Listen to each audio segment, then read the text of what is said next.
Hello hi everyone, welcome back to my channel. आज की video में हम स्टार्ट करने वाले हैं कम्युनिकेशन। ये हमारा चैप्टर नंबर 4। तो चलिए स्टार्ट करते हैं। कम्युनिकेशन, सबसे पहले मीनिंग, टाइप्स एंड फीचर्स देखेंगे।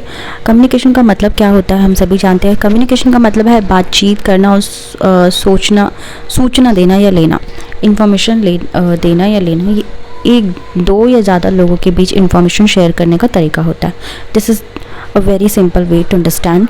नाउ नंबर 2, कम्युनिकेशन के टाइप्स पे बात करेंगे हम। सबसे पहले वर्बल कम्युनिकेशन, जब हम बोल कर या लिख कर बात करते हैं, जैसे कि फ़ोन कॉल पर, चैट पर, लेटर पर, this is called verbal communication. Number 2, non verbal communication, जब हम बॉडी लैंग्वेज, फेस एक्सप्रेशंस या जेस्चर्स से बात करते हैं, this is called non verbal communication. Now अब है विजुअल कम्युनिकेशन, जब हम इमेजेस, वीडियोस, सिंबल्स से बात करते हैं, this is called visual communication. तो ये हमारे 4 है। नंबर 4 में आता है रिटन कम्युनिकेशन, जब हम ईमेल, बुक्स या मैसेजेस लिख कर भेजते हैं, this is called written communication. Okay, features पे बात करते हैं। सबसे पहले दो तरफा होती है कम्युनिकेशन, भेजने वाला और सुनने वाला दोनों इंपॉर्टेंट होते हैं।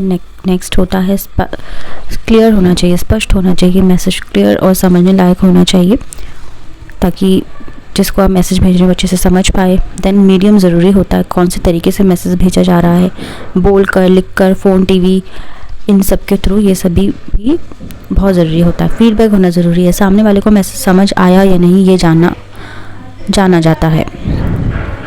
अब बात करते हैं असर्टिव कम्युनिकेशन के बारे में। देखिए, असर्टिव कम्युनिकेशन एक ऐसा तरीका है जिसमें व्यक्ति अपनी बात कॉन्फिडेंटली लेकिन रिस्पेक्ट के साथ रखता है। ये अग्रेसिव और पैसिव दोनों से अलग होता है। सबसे पहले कॉन्फिडेंस के साथ बात करते हैं, इसमें रिस्पेक्टिव पोलाइटली बात होती है, क्लियरली अपनी बात समझना। तो ये इसे क्या कहा जाता है, असर्टिव कम्युनिकेशन।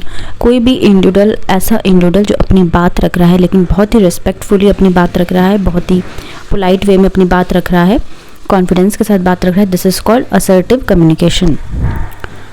नाउ अब हम बात करेंगे कम्युनिकेशन के इंपॉर्टेंट मॉडल्स के बारे में। सबसे पहला है ट्रांसमिशन या लीनियर मॉडल। इस मॉडल में मैसेज एक तरफ से भेजा जाता है और दूसरी तरफ से रिसीव होता है।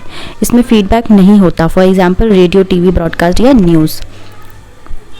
Alright, Aristotle model. एरिस्टोटल के बारे में मैं आपको ऑलरेडी बता चुकी हूँ, आप मेरी ओल्ड वीडियोस में देखेंगे तो आपको वहाँ दिखेगा कि सबसे पुराना मॉडल है जो सिर्फ एक तरफ से काम करता है। 3 मेन एलिमेंट्स इसमें होते हैं। सबसे पहले स्पीकर यानी कि वक्ता जो बात करता है, देन आता है मैसेज यानी कि संदेश जो बोला जा रहा है, देन आता है ऑडियंस जो सुन रहा होता है, जिसे श्रोता कहते हैं। फॉर एग्जाम्पल टीचर्स क्लास में पढ़ाता है, पॉलिटिशियन स्पीच देते हैं। ऑलराइट, शैनॉन और वीवर मॉडल को देख लेते हैं। ये एक साइंटिफिक मॉडल है जो नॉइज़ को भी इंक्लूड कर लेता है। इसमें 6 पॉइंट्स होते हैं, 6 स्टेप्स होते हैं। सबसे पहला सोर्स यानी कि भेजने वाला, मैसेज भेजा जाता है। सेकंड आता है ट्रांसमीटर यानी कि भेजने का तरीका, मैसेज इनकोड करता है। थर्ड आता है चैनल जिसमें मैसेज भेजा जाता है। रिसीवर जो मैसेज को डिकोड करता है। डेस्टिनेशन जो मैसेज को पूरा समझता है। नॉइज़ जो मैसेज को डिस्टर्ब कर सकता है। फॉर एग्जाम्पल फ़ोन कॉल में सिग्नल का वीक होना, रेडियो में आवाज़ का घटना। ऑलराइट, बर्लोज SMCR मॉडल को समझ लेते हैं। ये मॉडल 1960 में डेविड बर्लो ने दिया था। 4 मेन इंपॉर्टेंट एलिमेंट्स इसमें है। सबसे पहला S यानी कि सोर्स, सेंडर जो मैसेज भेज रहा होता है। M यानी कि मैसेज जो इन्फॉर्मेशन भेजी जा रही है। C यानी कि चैनल जिस रास्ते से मैसेज जा रहा है, आँख, कान, हाथ एक्सेट्रा। R रिसीवर जो मैसेज रिसीव कर रहा है। ऑलराइट, इसको थोड़ा सा आपको अच्छे से ध्यान से देख लेना। SMCR को इसकी फुल फॉर्म में भी पूछी जा सकती है कि S का क्या मतलब है इंपॉर्टेंट एलिमेंट्स में, या थोड़ा सा कंफ्यूज कर सकते हैं यहाँ पे, क्योंकि क्वेश्चंस कंफ्यूजिंग ही होते हैं। तो SMCR इसे आप अच्छे से देख लेना।